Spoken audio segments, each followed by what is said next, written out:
Thank you for the beautiful music and to our musicians there. My name's Simon Adams from the Global Center for R2P, and thank you also to Ambassador Margarian for your opening remarks and for helping setting the stage here for today's discussion.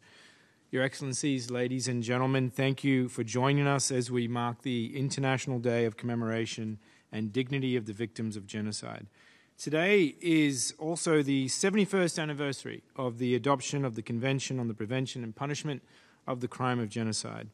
This was the first human rights treaty to be adopted in the aftermath of World War II and in the shadow of Auschwitz. This annual day of commemoration serves as an opportunity for us to honor all the victims of genocide, because it is a crime, of course, that diminishes us all and challenges our very sense of what it means to be human. Sadly, since 2015, when the General Assembly authorized the establishment of this International Day of Commemoration, we have witnessed the genocide of the Rohingya in Myanmar, and we continue to discover new evidence surrounding the genocide perpetrated by the so-called Islamic State armed group against the Yazidi minority in Iraq during 2014.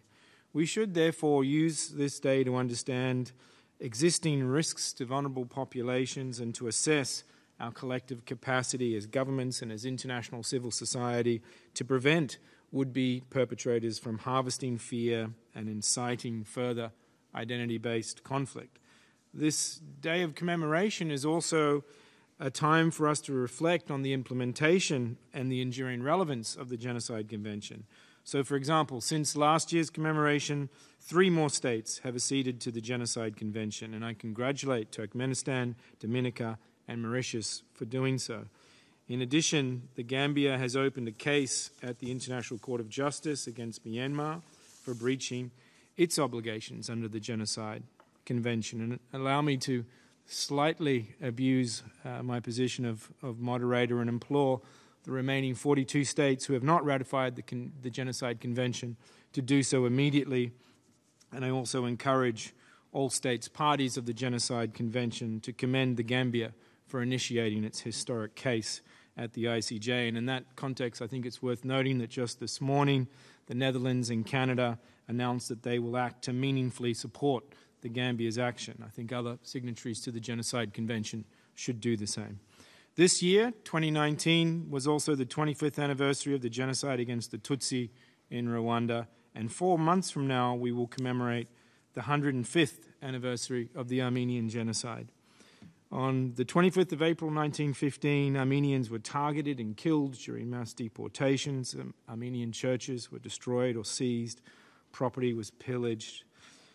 Thousands of women were abducted. And these acts claimed over 1 million lives and led to the United Kingdom, France, and yet Russia in May of 1915 to accuse the then Ottoman Empire of committing crimes against humanity, which was actually the first time the term was used in attempting to understand atrocities in our modern age.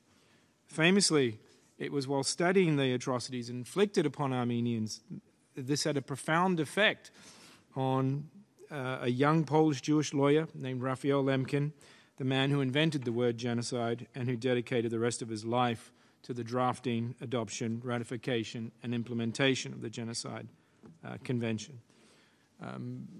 That attempt to destroy the Armenian people was a genocide and should be officially recognized as such, in my own opinion, and I think the UN and all of its member states should name the crime.